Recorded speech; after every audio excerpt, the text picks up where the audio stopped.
سورہ فاتحہ برائے ایصال ثواب اس مجلس کے بانیان کے لیے، خصوصاً تنویر بھائی کے لیے۔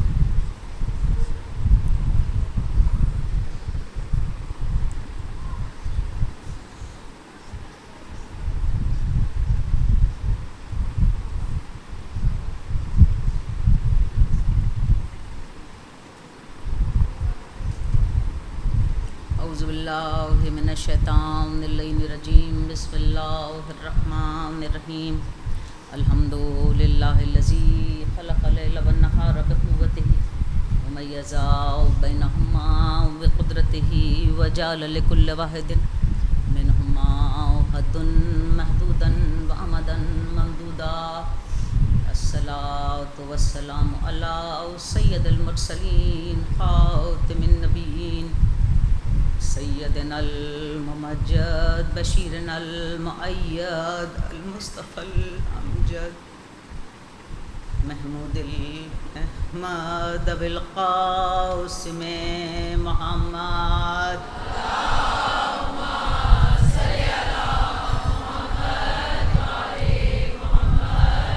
صاحب دعوت النبویہ والصولۃ الحیدریہ والعصمت الفاطمیہ والحلم الحسنیہ والشجاعت الحسینیہ والصبر السجادیہ والآثار الباقریہ والمحاصر الجعفریہ والعلوم الکاظمیہ والحجج الرضویہ والجود التقویہ والنقاوۃ النقویہ والہیبۃ العسکریہ والغیبۃ الالہیۃ القائم بامر اللہ۔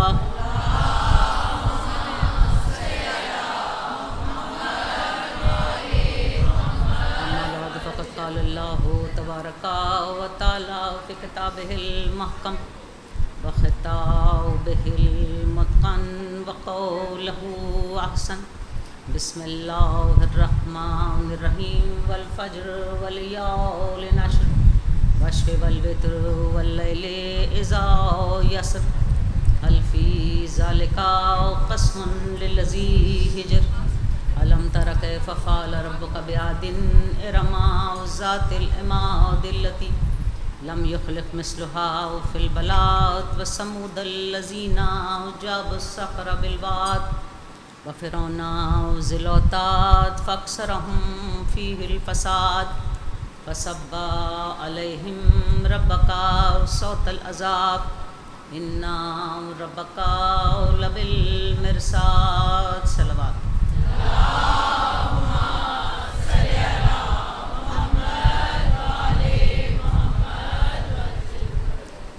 عزیزان گرامی،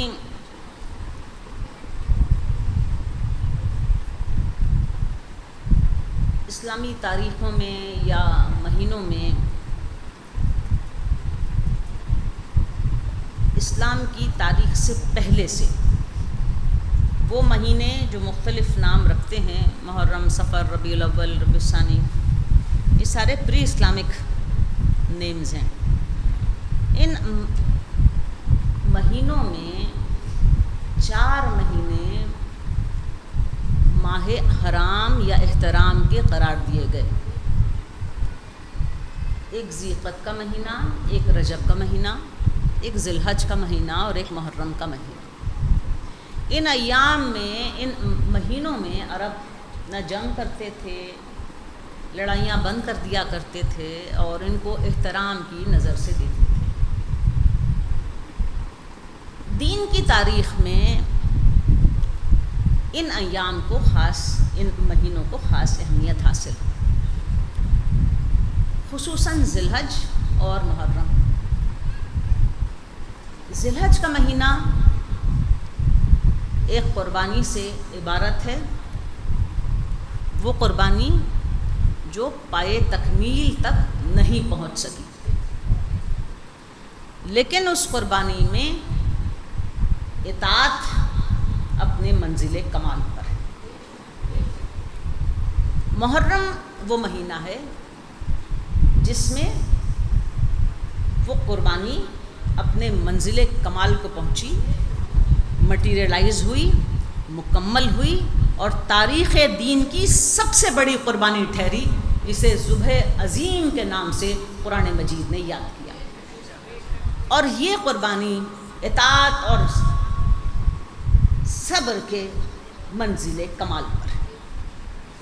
لہٰذا اگر ہم دین کی تاریخ کو 2 لفظوں میں بیان کرنا چاہیں تو اطاعت اور قربانی کے الفاظ سے اس کو بیان کیا جا سکتا ہے۔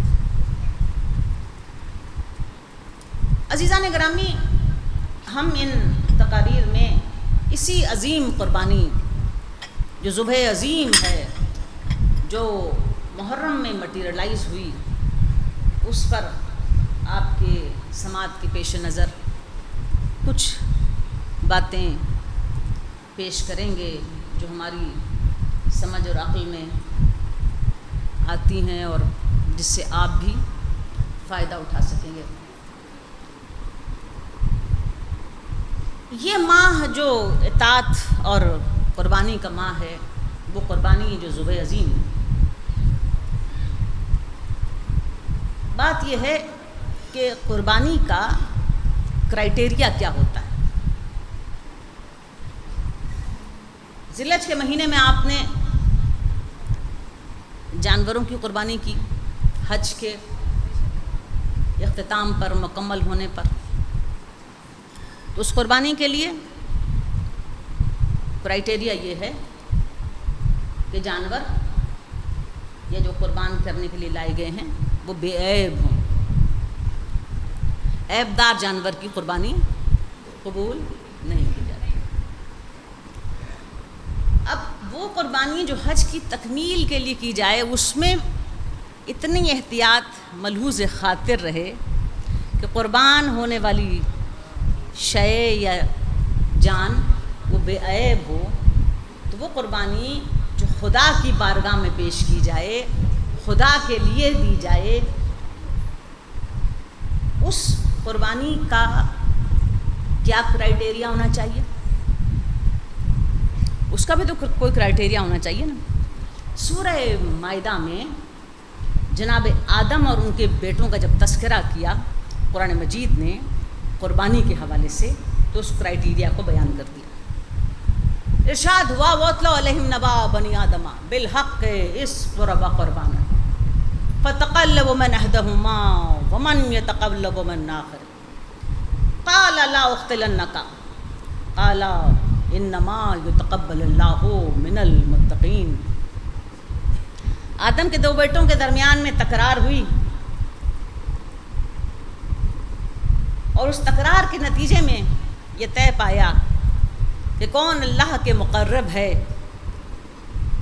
تو طریقہ یہ ہے کہ تم اس کی بارگاہ میں قربانی پیش کرو۔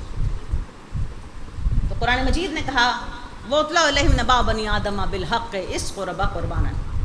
پیغمبر حق کے ساتھ کھول کے انہیں آدم کے بیٹوں کے واقعے سے آگاہ کر، جب وہ ہماری بارگاہ میں قربانی لے کر آئے۔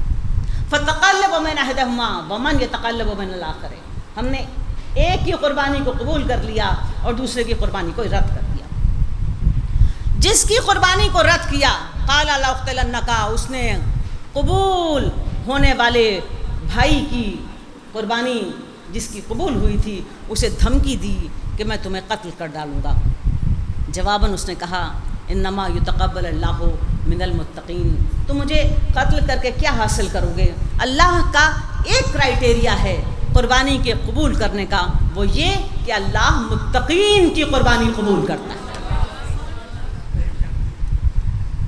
اب وہ قربانی، جی ایک کو بند کر دیں، ایک کو بند کریں، ایک کو بند کرو۔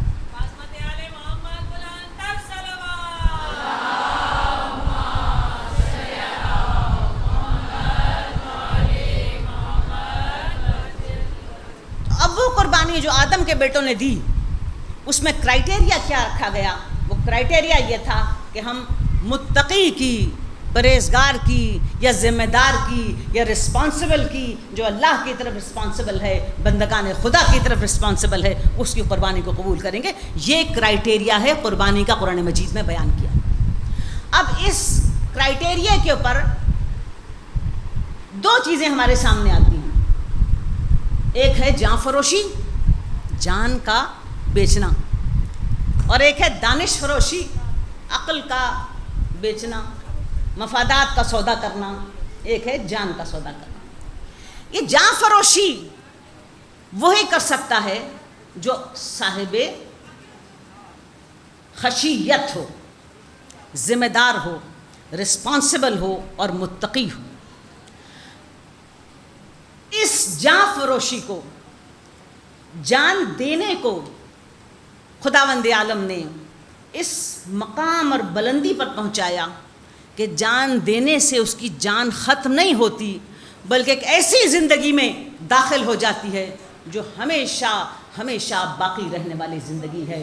وَلَا تَقُولُوا لِمَنْ يَقْتُلُ فِي سَبِيلِ اللَّهِ أَمْوَاتًا بَلْ أَحْيَاءٌ عِنْدَ رَبِّهِمْ يَرْزُقُونَ، جو قتل ہو جائیں راہ خدا میں، ان کو مقتول نہ کہنا، وہ زندہ ہیں اور زندگی کی علامت ان کا رزق ہے۔ وَلَا تَقُولُوا لِمَنْ يَقْتُلُ فِي سَبِيلِ اللَّهِ أَمْوَاتًا بَلْ أَحْيَاءٌ عِنْدَ رَبِّهِمْ يَشْعُرُونَ، تم ان کو مقتول اور مردہ نہ سمجھو، وہ زندہ ہیں اور ان کی زندگی کا شعور تمہارے پاس ہے۔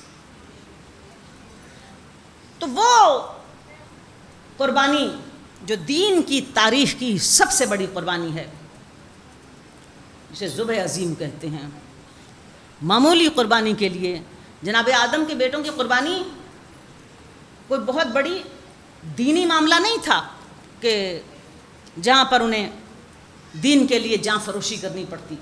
وہ دو بھائیوں کی ڈسپیوٹ تھی، اس ڈسپیوٹ کے اندر بھی متقی کی قربانی کو قبول کیا گیا، اور جو دین کے لیے قربانی دے، اور ایسی قربانی کہ جس کی وجہ سے دین بچ جائے۔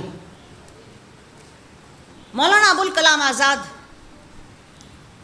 ایک بہت بڑا نام ہے کنٹمپریری پیریڈ کا، پچھلے 100 سال کی تاریخ کا، جسے آپ مسلم فلاسفرز، مسلم پولیٹیکل لیڈرز، مسلم تھنکرز کے کیٹیگری میں ایک بہت برائٹ نام ہے مولانا ابوالکلام آزاد۔ انہوں نے بہت کچھ اس موضوع پر لکھا، اور ان کے دو بڑے معروف رسالے نکلتے تھے، البلاغ اور الہلال، جو یہاں پاکستان بننے کے بعد بھی لاہور سے وہ ڈسٹریبیوٹ ہوتے تھے اور کچھ پبلش بھی ہوتے تھے۔ بعد میں دیوبندی گروہ نے ان رسالوں کو چھپانا شروع کر دیا۔ ان میں سے ایک ایڈیشن میں انہوں نے اس قربانی کے بارے میں لکھا اور کہا کہ یہ قربانی ذبح عظیم جو امام حسین علیہ السلام نے کربلا کے دشت میں دی، وہ کوئی شخصی قربانی نہیں ہے،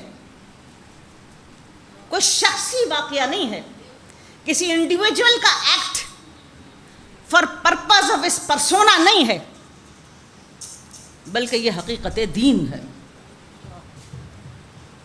وہ حقیقت دین جس کا ظہور ابراہیم اور اسماعیل سے ہوا، اور جو تاریخ کا طویل سفر طے کرتے کرتے کہیں گم ہو گئی تھی، اور جسے حسین ابن علی نے اپنے خون سے دوبارہ زندہ کیا۔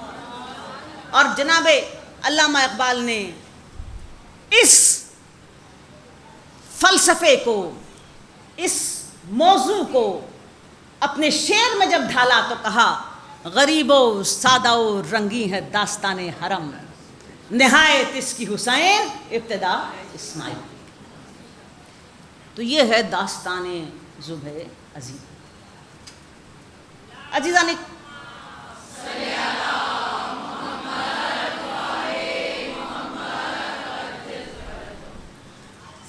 گرامی، اس ذبح عظیم کا تذکرہ 1500 سال سے لوگوں کی آنکھوں میں کھٹکتا ہے۔ وہ لوگ جو ہر دور کے، اور خصوصاً اس دور کے اور اس کے بعد اس دور کے اقتدار کے لوگوں کے ساتھ اپنے آپ کو ایسوسیٹ کرتے ہیں، انہیں کبھی بھی یہ معاملہ، یہ ذبح عظیم کا تذکرہ یا اس عظیم قربانی کو انجام دینے والے امام حسین علیہ السلام اور ان کے خانوادے کا تذکرہ انہیں اچھا نہیں لگتا، اور مسلسل ہیٹ لٹریچر سامنے آتا رہتا ہے۔ خصوصاً محرم شروع ہو جائے تو بہت زیادہ ہی ہیٹ لٹریچر سامنے آنے لگتا ہے، لوگ ایک دوسرے کو سال کی، نئے سال، مسلم سال کی مبارکبادیں دے رہے ہوتے ہیں۔ بہرحال ایک ہیٹ لٹریچر کا تذکرہ میں آپ کے سامنے کروں، اور آج کل تو سوشل میڈیا کا دورہ ہے اور بہت زور ہے، جہاں اس سوشل میڈیا نے ہمیں بھی ایک ونڈو پرووائڈ کی، ایک ایسی ونڈو جس سے ڈیبیٹس کھلی، غدیر سامنے آئی، مباہلہ سامنے آیا، کربلا کی تاریخ سامنے، بہت کچھ سامنے آیا۔ وہ ٹھیک ہے کہ آپ کے جو ایڈورسریز ہوتے ہیں اور مخالفین ہوتے ہیں وہ بھی تو اس ٹیکنالوجی کو یوز کریں گے اور وہ بھی تو مقابلے پر کچھ نہ کچھ کریں گے، لیکن چیزیں جس طرح کھل کر اس ٹیکنالوجی کے ذریعے سے سامنے آئیں وہ ناممکن تھا۔ کتنی بھی تقریریں کر لی جاتی ہیں، کتنی بھی کتابیں لکھ لی جاتی ہیں اور کتنا ہی کمیونیکیشن کو آگے بڑھایا جاتا، لیکن یہ فاسٹ کمیونیکیشن جو ٹیکنالوجی کے بلبوتے پر ہوئی وہ پاسبل نہیں تھی۔ ایک آدمی ہے صلاح الدین یوسف، اور وہ ناصبیوں اور اہل حدیث کا ایک بڑا نام ہے۔ اس کی تفسیر ہے احسن البیان۔ جب آپ جاتے ہیں سعودی عرب عمرے اور حج کے لیے تو وہ احسن البیان لوگوں کو بانٹی جا رہی ہوتی ہیں، تو یعنی اس کے لنکس اس کوارٹر سے ہیں جو ذبح عظیم کے زیادہ، بلکہ اس کوارٹر کے مخالفت میں اپنا ایک سٹینڈ رکھتے ہیں۔ اس نے ایک رسالہ لکھا جس رسالے کا عنوان تھا کربلا کی کہانی ابو جعفر محمد باقر کی زبانی، یعنی امام باقر علیہ السلام کے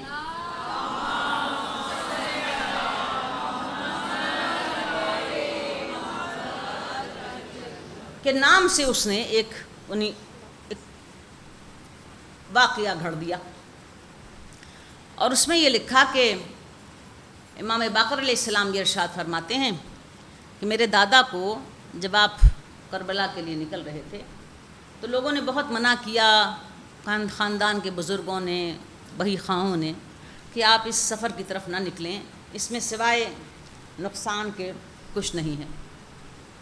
لیکن میرے دادا نے ان کی نہیں مانی اور وہ عازم کربلا ہوئے، یہاں تک کہ جب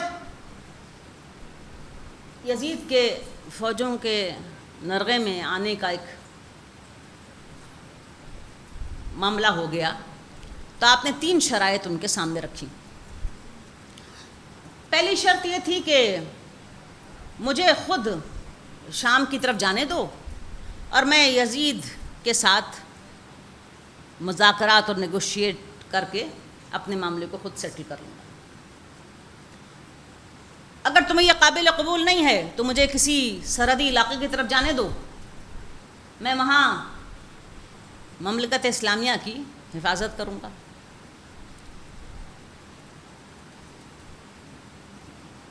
اور تیسری شرط یہ ہے اگر یہ بھی قابل قبول نہیں ہے تو مجھے واپس حجاز یعنی مدینے کی طرف جانے دو۔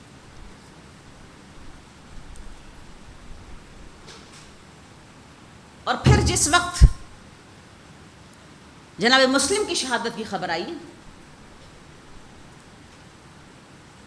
تو آپ واپس پلٹنا چاہتے تھے، لیکن جناب مسلم کے بھائیوں نے کہا کہ ہمارا بھائی قتل ہو گیا، شہید کر دیا گیا، ہم اس کے قتل کا بدلہ لیے بغیر نہیں جائیں گے۔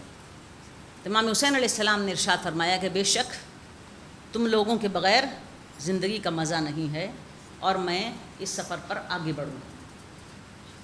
اب ذرا اس گفتگو کو اینالائز کریں کہ جو امام باقر علیہ السلام سے گڑھی گئی۔ پہلی چیز کہ امام نے ارشاد فرمایا کہ مجھے جانے دو، میں خود یزید کے ساتھ نیگوشیٹ کر لوں گا۔ تو امام حسین علیہ السلام وہ شخصیت ہیں کہ جن کے ساتھ تو یزید کا باپ بھی نیگوشیٹ نہیں کر سکا تھا، تو وہ یزید آپ کے ساتھ کیا نیگوشیٹ کرتا؟ وہ خطوط جو آپ کے شام کے اس گورنر یا حکومت جس کے ہاتھ میں تھی، معاویہ بن ابو سفیان کے ساتھ جو خطوط کا تبادلہ ہوا آپ کا بہت پہلے سے،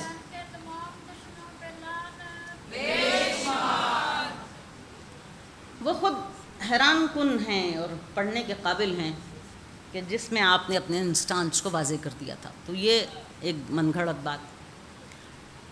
دوسری کہ میں سرحدوں کی حفاظت کروں گا، اور تیسری ہے کہ میں واپس مدینہ چلا جاتا ہوں. یہ ساری باتیں ایک عجیب احمقانہ قسم کی گفتگو ہے جو امام حسین علیہ السلام کی شخصیت سے جس کا کوئی میچ نظر نہیں آتا. پھر اس کے ساتھ ساتھ جب آپ نے اس بات کا ارادہ کیا، اس رسالے میں یہ لکھا ہوا ہے ساری باتیں کہ میں یزید سے نیگوشیٹ کروں گا، تو ابن زیاد درمیان میں کود پڑا. اس نے کہا کہ پہلے تو میں گورنر ہوں، آپ میرے ساتھ معاملہ طے کیجئے، وہاں تو آپ بعد میں جائیے گا. تو امام حسین علیہ السلام نے اس کو اپنے نسلی تفاخر کے خلاف سمجھا کہ میں اتنے بڑے خاندان کا فرد، اتنی پیڈگری، میں اس ابن زیاد کو کیا حیثیت دوں. تو لہٰذا آپ نے اسے رد کر دیا. تو ابن زیاد نے آپ کو گھیر کر کربلا میں شہید کر ڈالا. اس گفتگو سے یہ بتانے کی کوشش کی گئی کہ امام حسین علیہ السلام معاذ اللہ ایک ضدی آدمی تھے. دوسری بات یہ کہ آپ نسلی تفاخر اور پیڈگری جو آپ کی بہت عظیم تھی، اس کے پر آپ کو بہت تکبر اور فخر تھا. اور تیسری بات یہ ہے کہ آپ کسی بھی مرحلے پر نیگوسیشنز کر سکتے تھے، جس کا موقع ابن زیاد نے آپ کو نہیں دیا. اب سوال یہ پیدا ہوتا ہے کہ یہ ساری باتیں پیدا کہاں سے ہوئیں؟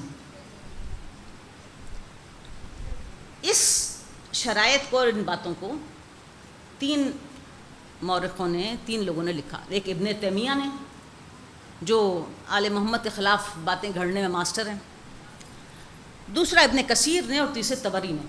تیمیہ اور ابن کثیر نے تو ایسے ہی صرف کوٹ کر دیا. طبری نے اس کو ڈائسیکٹ کیا، اس کی چھان بین کی کہ آخر اس کا سورس کیا ہے. کسی بھی بات کا کوئی سورس ہوتا ہے نا، کہ بات کہاں سے نکلی. طبری نے اس سورس کی جب چھان بین کی تو پتہ یہ چلا کہ 3 افراد ہیں جو اس کے راوی ہیں، جن سے ذریعے سے یہ بات کوٹ کی جاتی ہے. ایک شخص زکریا بن یحییٰ ازری، دوسرا شخص خالد بن عبداللہ القصری، اور تیسری ایک عورت ام حزام. یہ جو پہلا آدمی ہے زکریا بن یحییٰ ازری، اس کا تاریخ میں کوئی وجود نہیں ملتا کہ یہ کوئی تھا بھی کہ نہیں تھا.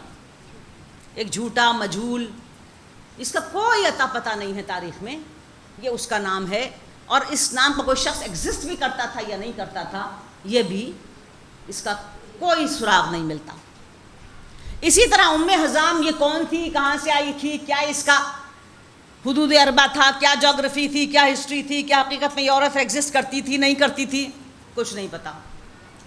تیسرا خالد بن عبداللہ القصری، یہ البتہ بنی امیہ کا گورنر تھا، اور اس بدبخت آدمی کی صبح علی اور اولاد علی پر لعنت سے شروع ہوتی تھی. یہ منبر پر بیٹھ کر پہلا کام جناب علی مرتضیٰ اور ان کے بیٹوں پر لعنت اور ملامت کیا کرتا تھا. تمام زندگی اس کی ان کو ہدف تنقید بناتے ہوئے گزری، یہاں تک کہ اس کا انجام یہ ہوا کہ کوئی اس سے ایسی خطا ہو گئی کہ بنی امیہ نے خود اس کو کوڑے مار مار کر قتل کر دیا.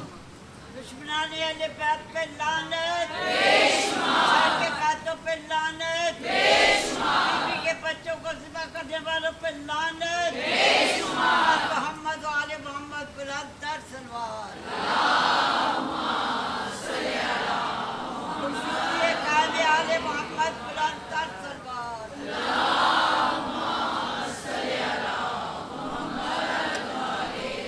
لہذا لہٰذا اس ساری داستان میں حقیقت کہیں دور دور بھی نہیں ہے.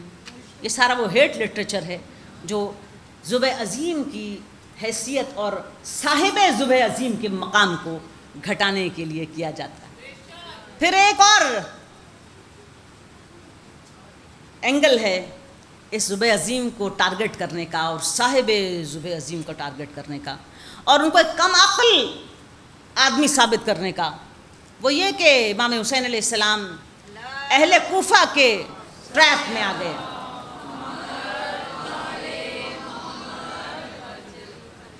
اہل کوفہ وفادار لوگ نہیں تھے اور انہوں نے آپ کے والد اور آپ کے بھائی کے ساتھ بھی وفاداری نہیں نبھائی. آپ نے ان پر ٹرسٹ کر لیا تو آپ کا عقل مندانہ فیصلہ نہیں تھا کہ جو پہلے سے ٹرائیڈ اینڈ ٹیسٹڈ لوگ تھے جنہوں نے کبھی اچھا سلوک نہیں کیا تھا ان پر آپ کو ٹرسٹ کر کے ان کی دعوت پر نہیں جانا چاہیے تھا.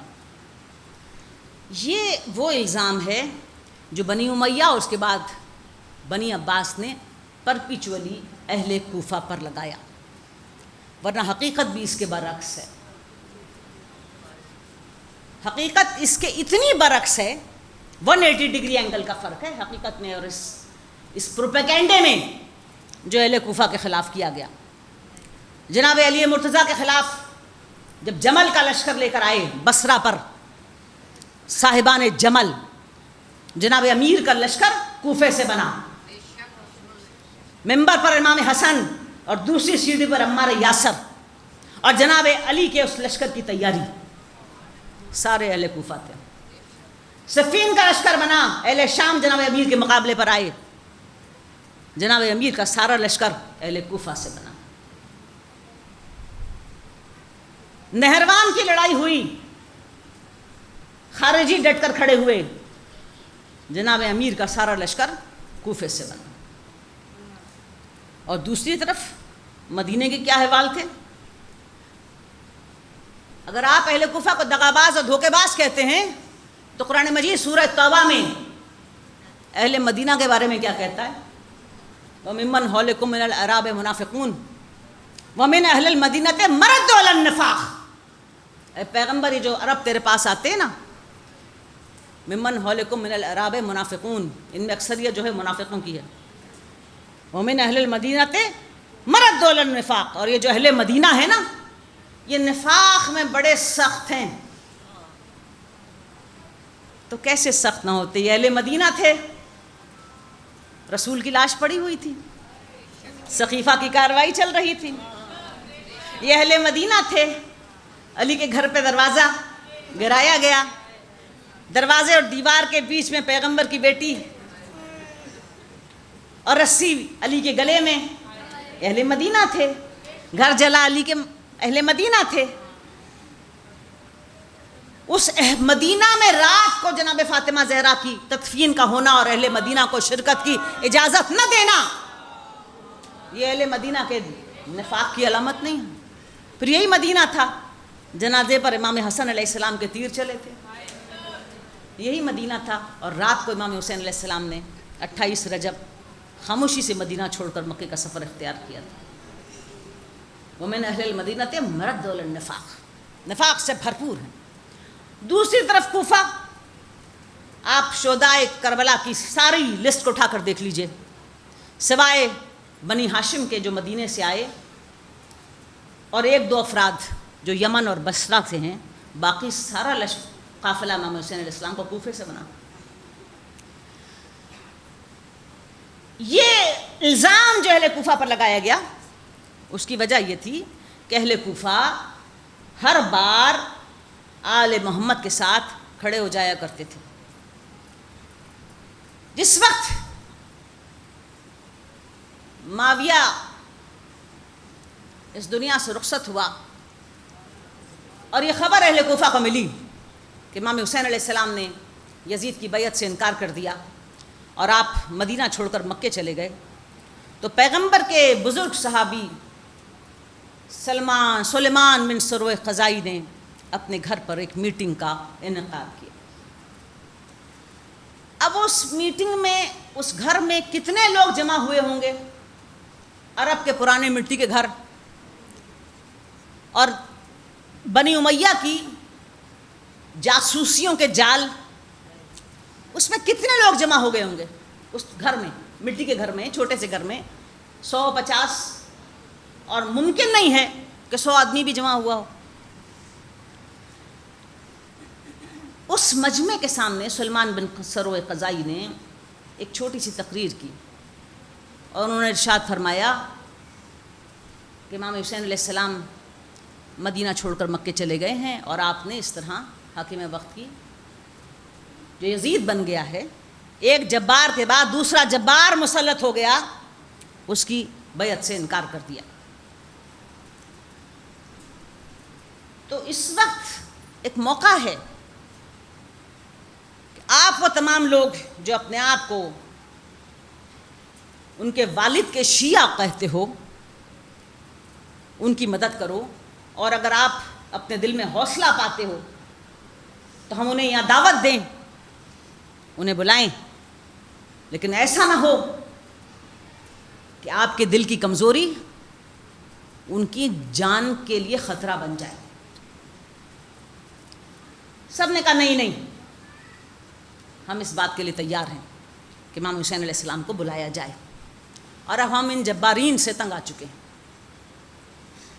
اس چھوٹی سی میٹنگ کے جو 50-60 لوگ ہوں گے، کیونکہ چن چن کر پچھلے 20 سال میں کوفے کو صاف کر دیا گیا تھا، یمن کو صاف کر دیا گیا تھا، ان لوگوں سے جو جناب امیر کے شیعہ تھے، وہ گھر اجاڑ دیے گئے تھے جن میں شیعہ بستے تھے، وہ جوان قتل کر دیے گئے تھے، وہ بوڑھے جیلوں میں ڈال دیے گئے تھے، لوگ ہاتھوں اور پیروں سے معذور ہو چکے تھے، کسی کا علی اور حسن و حسین نام رکھنا مشکل ہو چکا تھا۔ اس دہشت کے ماحول میں آپ یہ سمجھیں کہ کوفے میں بڑی شیعوں کی اسٹرینتھ تھی اور کوئی لشکر جرار کھڑا کر سکتے تھے؟ ایسا کچھ بھی نہیں تھا۔ وہ لوگ اپنے اپنے گھروں کو گئے، اپنے اپنے حلقوں میں انہوں نے کہنا شروع کیا آہستہ آہستہ کہ امام حسین علیہ السلام کو دعوت دیتے ہیں۔ تو پہلا خط جو سلیمان بن سروِ قضائی نے لکھا، جس پر 5 آدمیوں کے دستخط تھے، ان میں سے ایک سلیمان بن سروِ قضائی، ایک حبیب بن مظاہر اور ایک مسیب بن نجیہ، اور 2 اور افراد کے دستخط تھے۔ اس خط میں سلیمان بن سروِ قضائی نے اور ان لوگوں نے، دستخط کرنے والوں نے لکھا، شکر ہے خدا کا کہ اللہ نے آپ کو سرکش اور جابر، جو آپ کے اور آپ کے خاندان کے لیے مصیبت کا باعث تھا، نجات دی، اور اہل ایمان کو بھی اس کے جبر اور اس کی سرکشی سے نجات دی۔ جو لوگوں کو بلا جرم قتل کرتا تھا اور اپنے حواریوں کو مال خدا سے نوازتا تھا، عدالت اور انصاف کو تہو بالا کر دیا تھا اور جبر و تشدد کے نظام کو نافذ کر دیا تھا، ہم چاہتے ہیں کہ آپ ہماری طرف آ جائیں، اور امید کرتے ہیں کہ خدا آپ کی موجودگی سے ہم سب کے دلوں کو ایک کر دے۔ یہ پہلا خط گیا۔ اس کے بعد وہ لوگ جو آہستہ آہستہ پھیل رہے تھے اپنے اپنے حلقوں میں، مزید خطوط لکھے گئے، اور 53 خطوط اس طرح اکٹھے ہوئے۔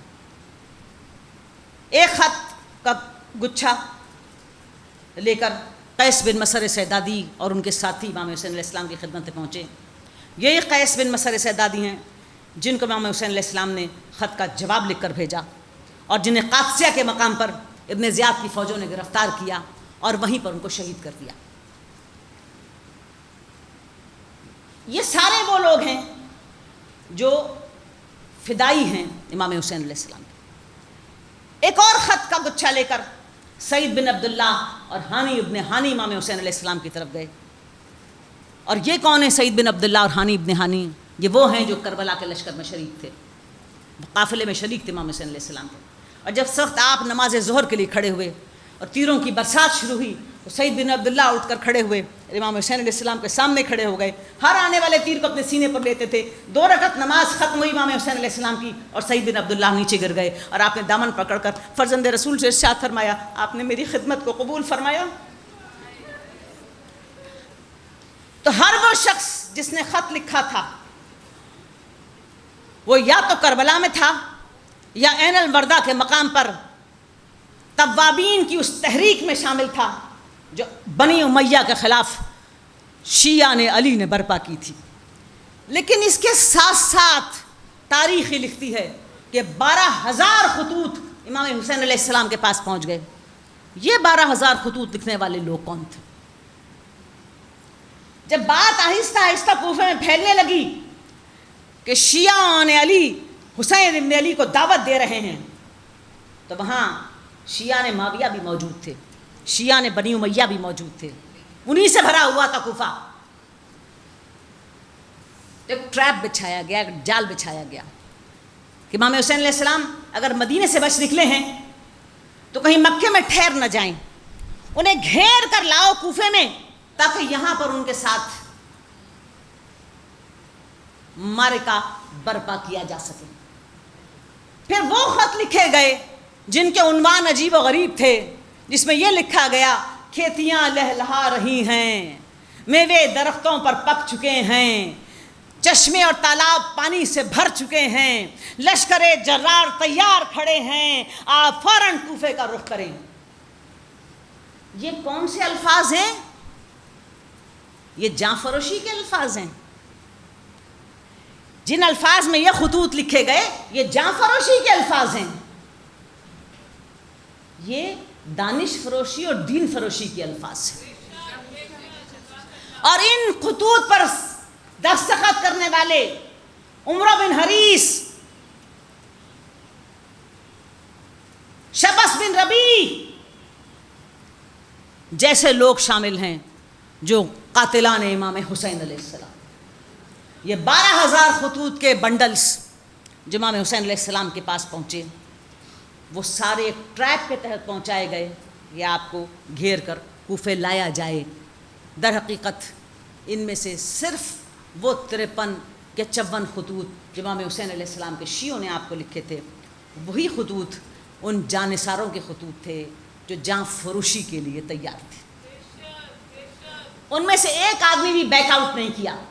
یا وہ کربلا میں شامل تھے یا وہ عین الوردہ میں توابین کی، ریپینٹرز کی اس تحریک میں شامل تھے، جو تھوڑے سے لوگ 50,000 کے بنی امیہ کے لشکر سے ٹکرا گئے اور ایسی تحریک کی بنیاد رکھی جسے آپ ریزسٹنس کی تحریک کہتے ہیں، جو تحریک کربلا کا ثمر ہے. عزیزان گرامی، کربلا کے عنوان سے ہمیں 3 ٹرمینالوجیز اور ذبح عظیم کے عنوان سے 3 ٹرمینالوجیز بہت اہم ہیں اور بار بار ہمارے اذہان کو سننے کے لیے ملتی ہیں. ایک ٹرم ہے ناصبیت. اس کا کیا مطلب ہے؟ ہم بھی کہتے ہیں نا فلانا ناصبی ہے، ناصبی ہے، ناصبی ہے. یہ ناصبیت پھیل رہی ہے. ناصبیت لفظ نسب سے نکلا اور نسب کا مطلب ہے گڑ جانا. یعنی وہ لوگ جو علی اور اولاد علی اور آل محمد کی دشمنی میں گڑ گئے، جم کر کھڑے ہو گئے، مقابلے کے لیے تندہی سے آمادہ ہو گئے اور صدیوں سے مسلسل مقابلے پر ڈٹے ہوئے ہیں محمد اور آل محمد. اچھا، اب پہچان کیا ہے ناصبیت کی؟ انہیں آپ پیغمبر کی ایک حدیث سنا دیں.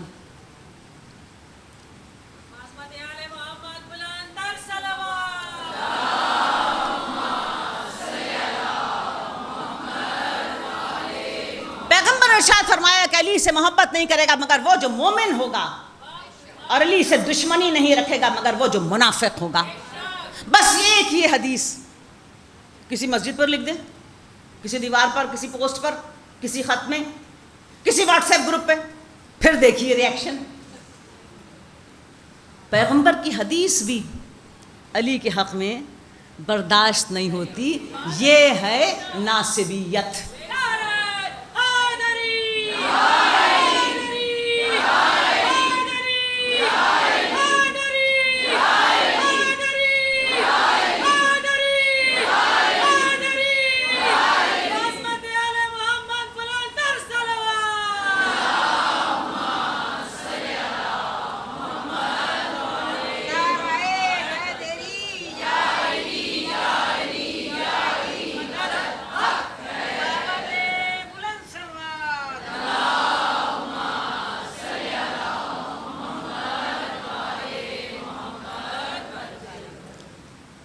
دوسری ٹرمینالوجی ہے یزیدیت، اور یہ کسی فرد کا نام نہیں ہے بلکہ ایک مائنڈ سیٹ کا نام ہے۔ یہ مائنڈ سیٹ رکھنے والے امام حسین علیہ السلام کو ایک باغی کے طور پر پیش کرتے ہیں، اور تحریک کربلا کو ایک سیاسی واقعہ اور معاملہ بنا کر سامنے لاتے ہیں، اور ایک جھوٹی حدیث قسطنطنیہ انہوں نے گھڑ رکھی ہے کہ جس میں ان کے خیال میں پیغمبر نے ارشاد فرمایا کہ جو قسطنطنیہ کی فتح کے لیے جائے گا، مارکے میں شرکت کرے گا، وہ آج کل سوشل میڈیا پر بھی وہ حدیث قسطنطنیہ دوڑ پھر رہی ہوتی ہے، تو اس پر جنت کے دروازے کھل جاتے ہیں، اور کہتے ہیں کہ یزید اس قسطنطنیہ کی لشکر میں شامل تھا لہٰذا وہ جنتی۔ یہ یزیدیت کا مائنڈ سیٹ رکھنے والے جو حدیث قسطنطنیہ گھڑتے ہیں، حدیث قسطنطنیہ گھڑی تھی ابن تیمیہ نے، جیسے ذاکر نائک اور اس کا ٹولہ، یہاں پر ڈاکٹر اسرار جیسے لوگ، یہ لوگ ہیں جو حدیث قسطنطنیہ، مطلب ان جیسے، میں نے صرف آپ کے سامنے دو اگزامپل کے طور پر نام لیے، ورنہ ایک بہت بڑا ٹولہ ہے جو اس یزیدیت کا پرچار کرتا رہتا ہے۔ لیکن برادران اہل سنت میں ان کے بڑے اکابرین میں ایسے بھی لوگ پیدا ہوئے جنہوں نے اس یزیدیت کے بند کے سامنے، یزیدیت کے طوفان کے سامنے بند باندھا۔ مثال کے طور پر امام احمد بن حنبل، جن کی مسند ابن حنبل سب سے بڑی حدیثوں کی کتاب ہے، 27,500 حدیثیں ہیں اس کے اندر، اور یہ استاد تھے بخاری کے، مسلم کے، ترمذی کے، ابو داؤد کے۔ ان سے ان کے شاگرد ابن یحییٰ نے پوچھا کہ اے امام، کیا یہ ممکن ہے، کیا یہ الاؤبل ہے کہ ہم یزید بن معاویہ سے کوئی حدیث روایت کریں؟ تو انہوں نے پوچھا وہی یزید بن معاویہ جس نے نواسہ رسول کو قتل کیا، مدینے کو تاراج کیا، کعبے کو ڈھا دیا، بے گناہ مسلمانوں کے خون کی ہولی کھیلی، عورتوں کی عزتیں تار تار کروائیں، وہی یزید بن معاویہ؟ ہرگز بھی نہیں، اس سے کوئی حدیث روایت نہیں ہو سکتی۔ تو سوال کرنے والے شاگرد نے کہا کہ اس کے باپ نے کافی سال، 20 سال مطلق العنان اور اس سے پہلے مسلمانوں پر حکومت کی ہے، امارت اس کے ہاتھ میں رہی ہے، کیا پھر بھی ان سے حدیث نہیں رقم کی جا سکتی؟ تو کہا ہرگز بھی نہیں کی جا سکتی۔ یہی وجہ ہے کہ آج بخاری ہو، مسلم ہو، ترمذی ہو، ابو داؤد ہو، مسند ابن حنبل ہو، کہیں ان باپ بیٹوں سے احادیث روایت نہیں۔ تو یہ کس کا کام ہوا؟ امام احمد بن حنبل کا۔ تو ایسے بے کابرین پیدا ہوئے۔ پھر امام نسائی شام گئے، منبر پر تقریر فرما رہے تھے، جناب علی مرتضیٰ کے فضائل بیان کر رہے تھے، تو اہل شام بے چین ہو گئے، کہا کہ آپ مسلسل علی کے فضائل بیان کیے چلے جا رہے ہیں، کچھ فضائل معاویہ کے لیے بھی بیان کیجئے۔ تو امام نسائی نے کہا کہ میرے پاس ان کے لیے کوئی فضائل نظر نہیں آتے، سوائے اس کے کہ پیغمبر نے جو ان کے لیے ایک جملہ کہا تھا جسے دعا کہو یا بد دعا کہو، اس کے علاوہ میرے پاس ان کے لیے بیان کرنے کے لیے کچھ نہیں۔ جب یہ سنا اہل شام نے تو امام نسائی کو منبر سے اتار کر اتنا مارا کہ پھر وہ جانور نہ ہو سکے۔ یہ بھی جان فروشی ہے نا۔ اب نہ امام احمد بن حنبل کا تعلق اہل تشیع سے ہے، نہ امام نسائی کا، لیکن اس کے بعد النسائی الکبریٰ میں انہوں نے ایک چیپٹر لکھا خصائص علی پر، جس کا اردو ترجمہ یہاں پر قاری فیضی نے کیا، جو پچھلے سال ہم نے بہت لوگوں کو کہا کہ اس کتاب کو خریدا جائے۔ ایسا کتاب اور ایسا چیپٹر اور ایسا بہترین ترجمہ جو کرنا ہمیں چاہیے تھا، جو دوسروں نے کیا۔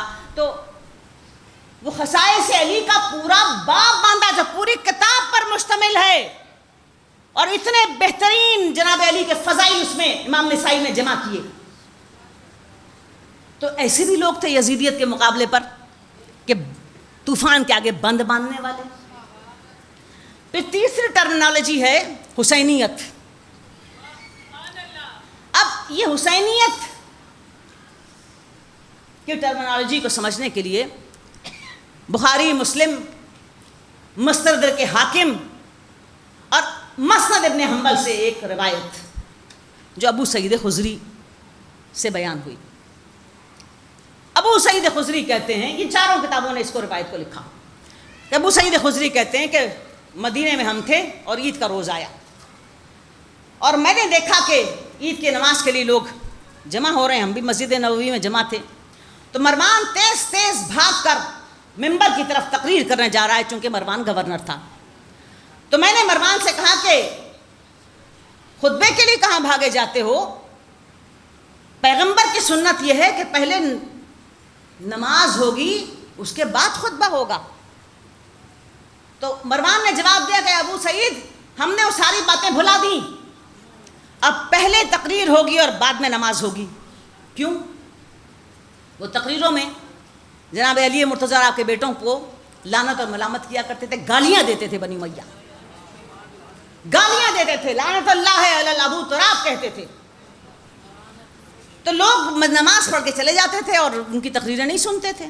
تو انہوں نے کہا کہ پہلے تقریر کرو تاکہ پہلے سناؤ گالیاں، اس کے بعد ہم نماز پڑھیں گے. جب انہوں نے کہا میں کھینچ کھینچ کے مروان کو صفحہ نماز کی طرف لاتا تھا اور وہ بھاگ بھاگ کے ممبر کی طرف جاتا تھا، تو یہاں تک ایک شخص بپھر کر کھڑا ہو گیا اور اس نے مروان سے کہا کہ تو سنت رسول کو پامال کر رہا ہے اور ہرگز بھی تیری اس کارروائی میں شریک نہیں ہو سکتے. اور بھی کچھ لوگوں نے شور مچا دیا. ابو سعید خضری کہتے ہیں کہ میں نے اس شخص کی جرت کو فوراً یہ کہہ کر سلام کیا کہ خدا تیرے ایمان کو سلامت رکھے.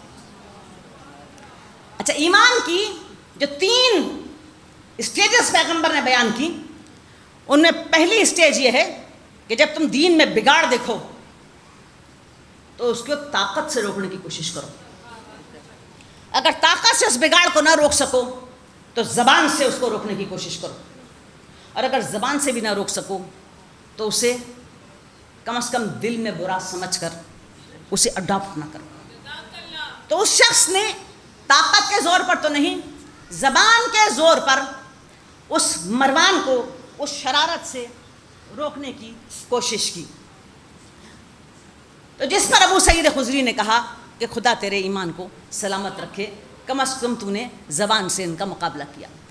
اب حسینیت کی ٹرمنالوجی میں آپ دین کے بگاڑ کی سچویشن میں امام حسین علیہ السلام سے کیا ایکسپیکٹ کرتے ہیں؟ کیا امام حسین علیہ السلام دل میں برا کہتے کہ خراب ہو رہا ہے، پتہ نہیں کیا ہوگا، ہو جائے گا؟ کیا یہ ایمان کی اس درجے پر فائز تھے آپ؟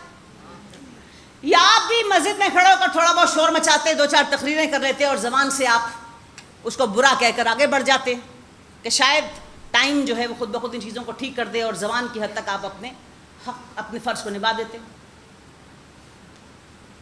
کیا یہ درجہ تھا امام حسین علیہ السلام کے ایمان کا؟ اور اس کے بعد جو اعلیٰ درجہ ہے وہ یہ کہ آپ بزور طاقت دین کے اس بگاڑ کو روکنے کی کوشش کرتے. امام حسین علیہ السلام اس درجے پر تھے جو طاقت سے دین میں پیدا کی جانے والی بگاڑ کو روکنے کا حوصلہ بھی رکھتے تھے، اور آپ نے روک کے دکھا دیا. حسینیت زندہ باد، حسینیت زندہ باد، حسینیت زندہ باد، یزیدیت مردہ باد، دشمنان اہل بیت پہ لعنت بے شمار، مودی قائم آل محمد بلند تر سلوات.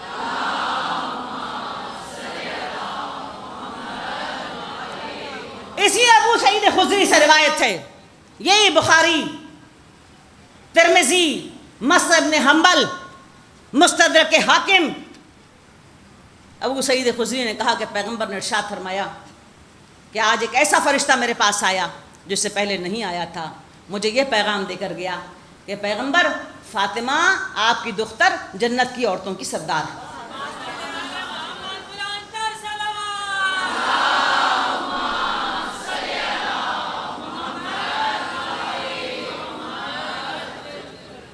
ان کے دونوں بیٹے حسن و حسین جوانان جنت کے سردار ہیں. اور ان کے باپ علی ان دونوں بیٹوں سے زیادہ بہتر ہے۔ جب یہ بات پہنچائی گئی پیغمبر کو تو عمر کے کس حصے میں تھے امام حسن اور امام حسین علیہ السلام؟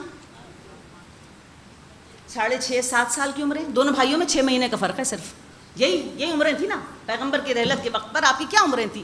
یہی عمریں تھیں۔ تو قرآن کریم کا ایک اصول ہے انما اکرمکم عند اللہ اتقاکم، جو جتنا متقی اور رسپانسبل ہوگا اتنا اس کا درجہ بلند ہو جائے گا۔ اب ان چھوٹے چھوٹے بچوں نے ایسا کون سا رسپانسبلٹی کا کام انجام دیا جو اتنے بڑے مقام پر ان کو بشارت دی جا رہی ہے پیغمبر کو کہ یہ جوانان جنت کے سردار ہیں؟ 7 سال کی عمر میں، 6.5 سال کی عمر میں کیا ایسا کارنامہ انجام دے دیا کہ اب قدرت نے اپنے اصول کو وائلیٹ کیا؟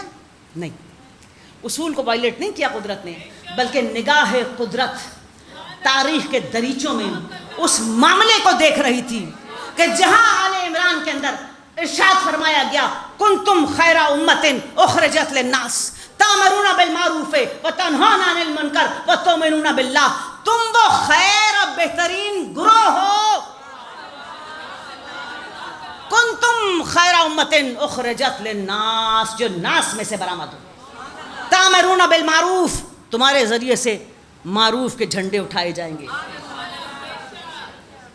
تامرون بالمعروف وتنہون عن المنکر، تم ہی ہو جو برائی کو طاقت کے زور پر روک دو گے، وتؤمنون باللہ، اور تم سے ہی نام خدا باقی رہے گا۔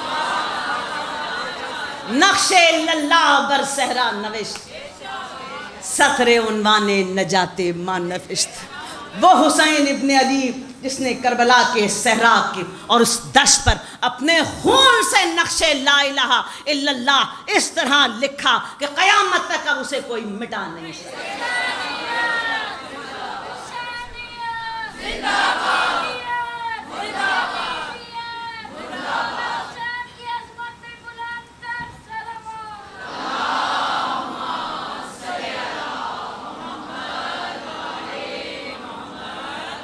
یہ ہے حسینیت کی ٹرمینالوجی، یہ ہے حسینیت۔ وہ حسین صاحب ذبح عظیم اس لیے نکلے کربلا کے لیے، اس لیے نکلے مدینے سے، اس لیے نکلے مکے کو چھوڑ کر کہ آپ کو ایک ایسے بگاڑ کو روکنا تھا بائی فورس، جس بگاڑ نے لا الہ الا اللہ کو ختم کر دینا تھا۔ کیا تاریخ نہیں لکھتی کہ عزیز بن معاویہ نے بامانگے دہل کہنا شروع کیا تھا، نہ کوئی فرشتہ آیا، نہ کوئی کتاب آئی، نہ کوئی وحی اتری، بنی ہاشم نے یہ کھیل اپنے اقتدار کے لیے برپا کیا؟ کیا یہ نہیں تھا؟ دوسری اہم بات یہ ہے کسی بھی تحریک کے لیے ٹائمنگز بہت امپورٹنٹ ہوتی ہیں۔ بہت ساری تحریکیں اس لیے ناکام ہو جاتی ہیں کہ جب آپ نے کھڑے ہونا ہوتا ہے، مقابلہ کرنا ہوتا ہے، آپ چھپ کر بیٹھ جاتے ہیں۔ جب آپ نے خاموش ہو کر بیٹھ کر معاملہ کا جائزہ لینا ہوتا ہے، آپ اٹھ کر کھڑے ہو جاتے ہیں۔ جب شور مچانا ہوتا ہے چپ رہتے ہیں، جب چپ رہنا ہوتا ہے شور مچا دیتے ہیں۔ ٹائمنگز، اور امام حسین علیہ السلام کی ٹائمنگز بہت ایکیوریٹ ہیں۔ دیکھیے 20 سال تو مطلق العنان بنی امیہ کی حکومت رہی نا، اس سے پہلے 20 سال تو 10 سال جناب امیر کے پیریڈ میں، اس سے پہلے بھی خلافت اول سے شریک اقتدار ہوئے نا بنی امیہ۔ جب ابو سفیان نے دھمکی دی سقیفہ کے بعد کہ تم سب کو تو اپنا اپنا حصہ مل گیا، ہم کہاں ہیں، اور اگر ہمارا حصہ ہمیں نہیں ملے گا تو ہم اس حکومت کو چلنے نہیں دیں گے، تختہ الٹ دیں گے، تو فوراً شام کی گورنری اس کے بیٹے یزید بن ابو سفیان کو آفر کر دی۔ وہ 2 سال سے بھی کم مدت میں دنیا سے رخصت ہوا تو دوسرے بھائی کے ہاتھ لگ گئی۔ اب جو چیز دیکھیے آہستہ آہستہ سرایت کرتی ہے نا، اس کے لیے لوگوں کے دل اتنے رسپانسو نہیں ہوتے، چیزیں سلو پیس پر موو کر رہی ہوتی ہیں، تو اس کا احساس نہیں ہوتا کہ چیز تبدیل ہو رہی ہے، چینج ہو رہی ہے۔ اب دن کے بعد ایک دم رات آ جائے تو اس کا احساس ہوتا ہے نا کہ رات آ گئی، لیکن اگر چیزوں کی پیس بہت سلو ہو تو اس کی لیتھل ہونے کا احساس بڑی دیر میں جا کر ہوتا ہے. اب پیس اتنی سلو تھی پچھلے 30-40 سال میں کہ دین کے لبادے بھی اوڑے ہوئے تھے, نمازیں بھی ہو رہی تھیں, حج بھی ہو رہے تھے, سب کچھ چل رہا تھا. تھوڑی بہت بگاڑ اور آگے پیچھے کے ساتھ گورنروں کی شرارتیں بھی تھیں, لڑائیاں بھی تھیں, لیکن ایک آہستہ آہستہ سلو پوائزننگ ہو رہی تھی. یہاں تک کہ ایسے وقت پر, ایسے پوائنٹ پر پہنچ گئی تاریخ جہاں جانے والے نے ایک ایسے کو جڑ دیا کہ جس کی کسی طور پر بھی اسلامی معاشرے میں ایکسیپٹیبلٹی نہیں ہو سکتی تھی. یہ وہ اپراپریٹ ٹائم تھا جس کو امام حسین علیہ السلام نے کیچ کیا, اور وہیں پر آپ نے ایسی ضرب لگائی اور قیامت تک کے لیے ایک اصول آپ نے بنا دیا کہ حکومت کے تخت پر کوئی بھی بیٹھے, لیکن یہ لازمی نہیں ہے اور یہ ممکن نہیں ہے کہ وہ دین کا نمائندہ ہو. وہ سیاست کا نمائندہ تو ہو سکتا ہے, دین کی نمائندگی آل محمد کے ہاتھ میں رہے گی. اس سے پہلے لوگ دین کی نمائندگی بھی کرنے کے لیے کمر بستہ ہو چکے تھے. آل محمد بالکل دیوار کے ساتھ لگ چکے تھے. دینی معاملات میں بھی ان کو کوئی نہیں پوچھتا تھا. یہ کربلا کی کاری ضرب تھی جس نے سیاست کو دین سے علیحدہ کیا, دین کو کھیلنے والے کھلاڑی ہاتھوں کے سے باہر نکالا اور واپس آل محمد کے گھر کی طرف پلٹا دیا کہ اسلام کا ریفرنس اگر کوئی ہے تو محمد اور آل محمد.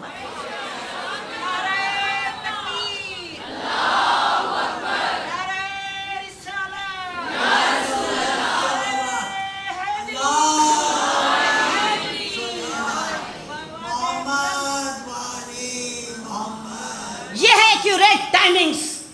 اگر حسین ابن علی اس وقت ضرب نہ لگاتے تو قیامت تک کے لیے دین ایک گیند کی طرح ہر کھلاڑی کے ہاتھ میں چلا جاتا. کوئی کسی طرح کھیلتا, کوئی کسی طرح کھیلتا. اب مسند سیاست پر کوئی بیٹھے, سیاہ بیٹھے, سفید بیٹھے, سیاست کی بازار میں کوئی بھی اچھلے, کوئی بھی کودے, لیکن دین کے معاملات میں اول ریفرنس ہے تو آل محمد ہے, آخری ریفرنس ہے تو آل محمد.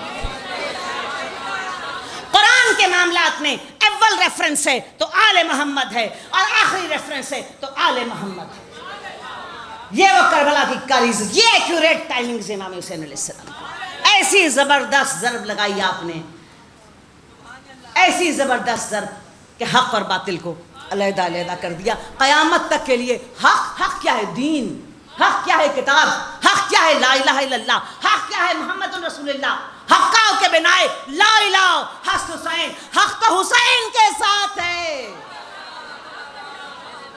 لا الہ الا اللہ حسین کے ساتھ ہے, محمد رسول اللہ حسین کے ساتھ ہے, قرآن حسین کے ساتھ ہے, خدا حسین کے ساتھ ہے.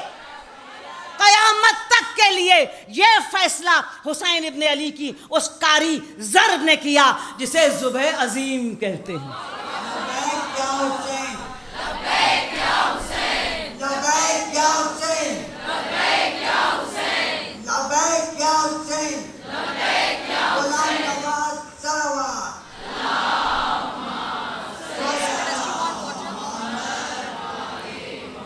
بس عزیزو, حسین ابن علی اس ضرب کاری کے لیے کربلا کی دشت کی طرف عازم سفر تھے.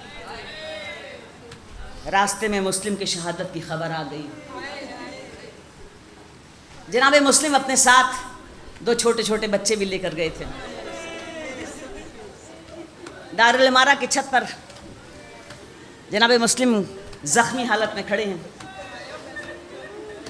اور اپنی وصیتیں کر رہے ہیں. میرا قرض ادا کر دینا, میری زرع بیچ دینا, امام حسین علیہ السلام کو خط لکھ دینا, کوفے پر اب ابن زیاد کا قبضہ ہے, اس طرف کا رخ نہ کریں. اور پھر ارشاد فرمایا کہ میرے 2 چھوٹے چھوٹے بچے میرے ساتھ تھے, اس مجمع میں کہیں گم گئے, انہیں ڈھونڈ کر ان کی ماں کے پاس مدینے پہنچا دینا.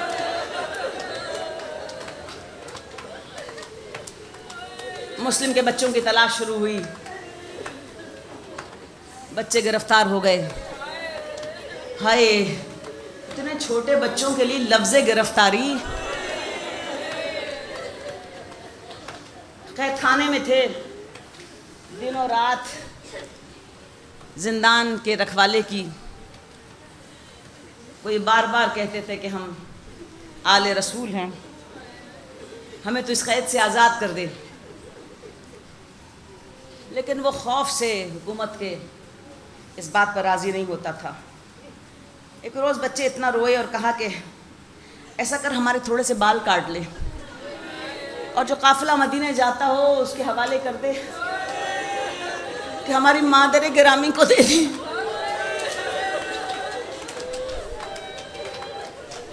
تاکہ انہیں ہمارے بارے میں پتہ چل جائے۔ ایک رات ایسی آ گئی کہ اس کا دل، اس زندان کے رکھوالے کا دل نرم پڑ گیا۔ اس نے دروازہ کھول دیا، اس نے کہا کہ دیکھو یہ راستہ ان قافلوں کے راستے کی طرف جاتا ہے جو مدینہ نکلتے ہیں، بس میں اس سے زیادہ کچھ نہیں کر سکتا، اس راستے پر نکل جاؤ، جو قافلہ جاتا ہے اس پر سوار ہو جانا۔ کوفے سے واقف بچے اندھیری رات کا سفر، ایک گلی سے دوسری گلی میں جاتے تھے اور راستہ نہ ملتا، موت نے ایسا جال پھینکا ہوا تھا کہ مسلم کے بچے کوفے سے باہر نہ نکل سکے۔ صبح کی روشنی جب نظر آنے لگی تو خوف کے مارے ایک درخت پر چڑھ گئے۔ درخت کے نیچے پانی کا چشمہ تھا۔ حارث کی بیوی صبح پانی بھرنے آئی تو دیکھا کہ ٹھہرے ہوئے پانی میں دو چاند سی صورتیں نظر آ رہی ہیں۔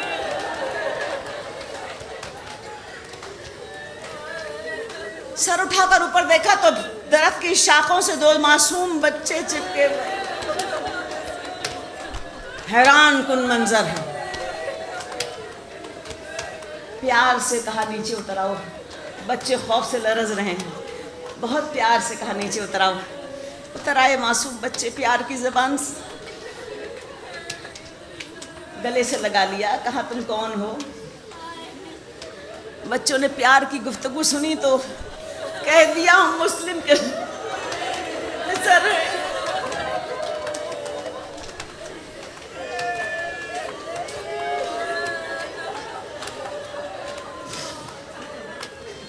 حارث کی بیوی نے پانی کو چھوڑا اور بچوں کو گھر لے آئی۔ بال مٹی سے اٹے ہوئے تھے، پیر خاک آلود تھے، بچے بھوکے اور پیاسے تھے۔ ہائے ان کے بال دھوئے، پیر ہاتھ دھوئے، کھانے کو غذا دی، ایک بستر لگا دیا، بچوں کو آرام کی جگہ دی۔ رات بھر کے تھکے ہوئے بچے سو گئے۔ شام کے سائے پھیلنے لگے۔ حارث گھر میں داخل ہوا، بہت بپھرا ہوا تھا، جا کر بستر پر گر گیا۔ بیوی نے پوچھا آج تیرا دن لگتا ہے بہت سخت اور ثقیل گزرا؟ اس نے کہا ہاں، حاکم نے انعام مقرر کیا ہے، مسلم کے بیٹے جیل سے بھاگ گئے ہیں، ان کو دوبارہ پکڑنے کے لیے سارا دن انہیں تلاش کرتا رہا، کہیں میرے ہاتھ میں لگے۔ بیوی کا دل ڈر گیا۔ ہائے، آدھی رات کو اس حجرے سے رونے کی آواز آئی۔